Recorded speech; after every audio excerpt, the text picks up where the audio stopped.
Selamat pagi, selamat siang, selamat sore, dan selamat malam semuanya. Perkenalkan, saya Daryl Jeremy Stompul dari kelas Pemrograman Teknik 02.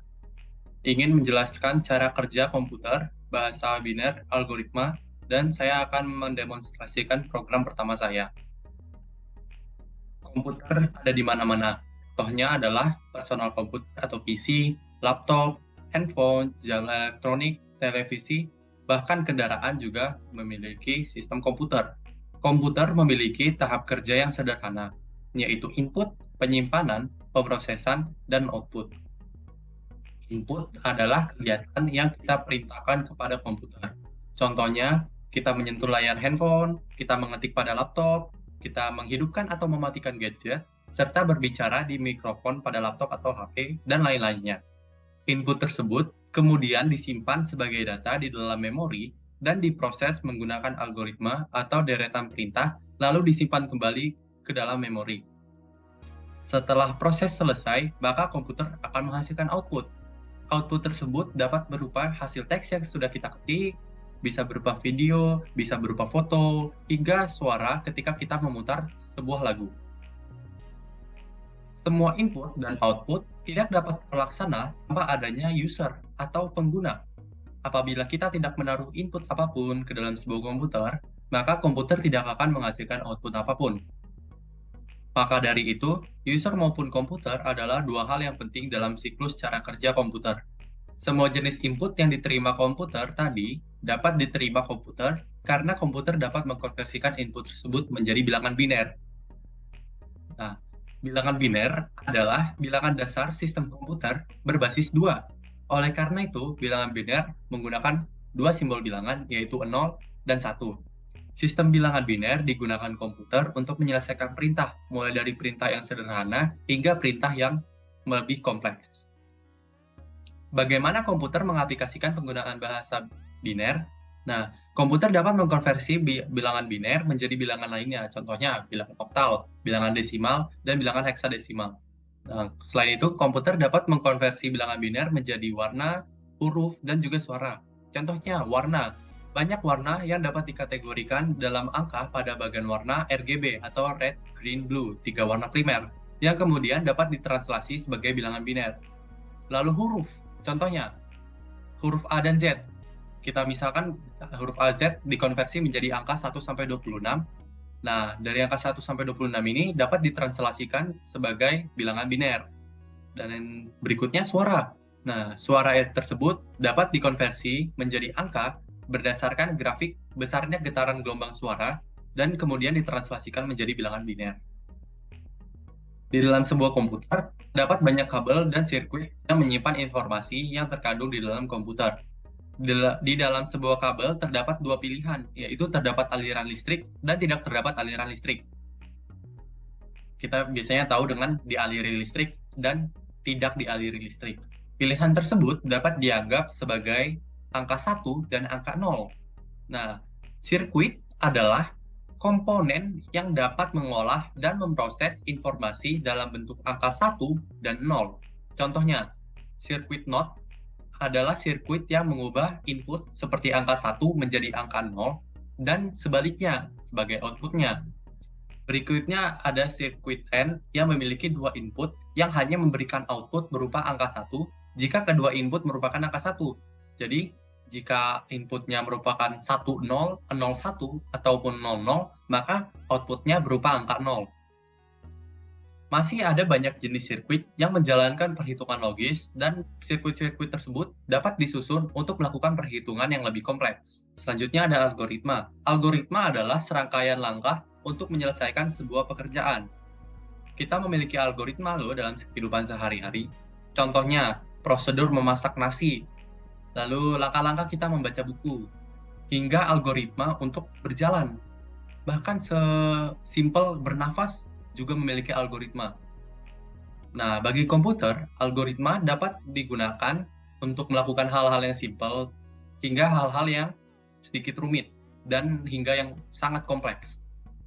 Contohnya, mengurutkan nama file.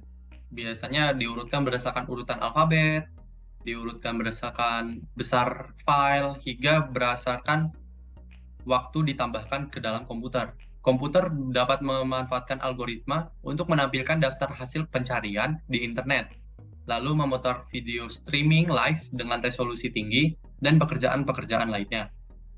Algoritma tersebut dapat ditulis seperti diagram alir yang berisi perintah-perintah atau kegiatan yang dilakukan dari awal atau start sampai selesai atau end. Masing-masing urutan kegiatan dapat diklasifikasi menurut simbol. Contohnya, simbol seperti kapsul sebagai penanda dimulai atau start atau berakhirnya atau end dari sebuah algoritma. Lalu ada simbol permata atau diamond sebagai cabang pilihan seperti true or false. Lalu ada simbol jajar genjang sebagai input atau output, dan beragam simbol lainnya. Penulisan algoritma yang benar dapat membantu kita untuk menyelesaikan suatu pekerjaan dengan benar dan efisien. Dalam menyelesaikan sebuah pekerjaan, terdapat algoritma yang sempurna. Namun, algoritma sempurna terkadang membutuhkan waktu yang sangat lama untuk mencapainya. Namun juga, terdapat algoritma yang tidak sempurna, tetapi membutuhkan waktu yang sedikit untuk menyelesaikan pekerjaan tersebut. Dari kedua hal ini, kita dapat menyimpulkan bahwa terdapat algoritma yang lebih efisien dibandingkan algoritma lainnya. Efisiensi sebuah algoritma bukan dihitung berdasarkan parameter waktu, melainkan banyaknya tahap yang diperlukan untuk mencapai titik akhir algoritma tersebut. Nah, mengapa demikian? Karena parameter waktu dapat dipengaruhi oleh program apa yang kita gunakan, hingga jenis komputer apa yang kita gunakan.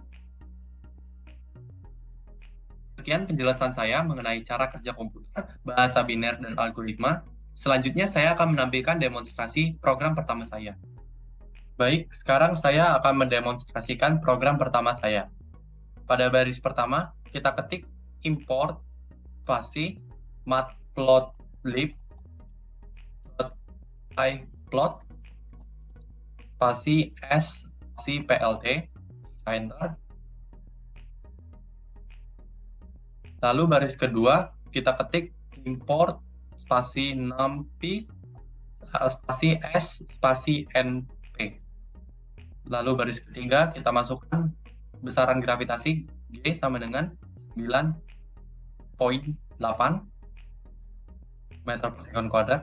Lalu kecepatan awalnya kita masukkan 0 sama dengan 5 meter per sekon. Lalu untuk variabel waktu T sama dengan N, kita pakai spasi ya, sama dengannya. T spasi sama dengan spasi np dot line pace dalam kurung 0,1,1001 kurung enter. T sama dengan V0 dikali T, ada Y spasi sama dengan spasi V0 dikali T dikurang 0,5 kali G kali E pangkat 2 atau bintang 2. Berikutnya kita ketik plt.plot dalam kurung T, Y tutup kurung, lalu di baris terakhir ada plt.show buka kurung dan tutup kurung. Setelah kita ketik enter, maka akan muncul figur 1 seperti ini. Figur ini merupakan grafik posisi benda jika kita lemparkan ke atas ke arah sesuai grafik dengan kecepatan 5 meter per sekon.